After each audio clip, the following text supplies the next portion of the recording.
बलूचिस्तान हुकूमत ने वाज़ेह किया है कि बीएनपी के सरबराह सरदार अख्तर मेंगल ने कोयटा की जानिब मार्च किया तो गिरफ्तार कर लिया जाएगा।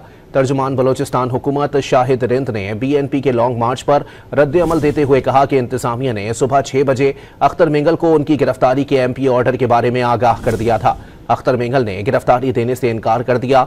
शाहिद रिंद ने बीएनपी की जानिब से कौमी शाहराहों की बंदिश की कॉल को शहरियों की मुश्किलात में मजीद इजाफा करार देते हुए वाज़ेह किया कि तमाम अजला की इंतजामिया को हिदायत हैं कि कौमी शाहराहें बंद नहीं होंगी। बलूचिस्तान हुकूमत ने वाज़ेह किया है कि बीएनपी के सरबराह सरदार अख्तर मेंगल ने कोयटा की जानिब मार्च किया तो गिरफ्तार कर लिया जाएगा।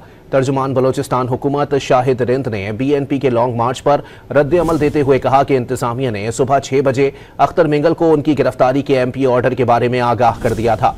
अख्तर मेंगल ने गिरफ्तारी देने से इनकार कर दिया।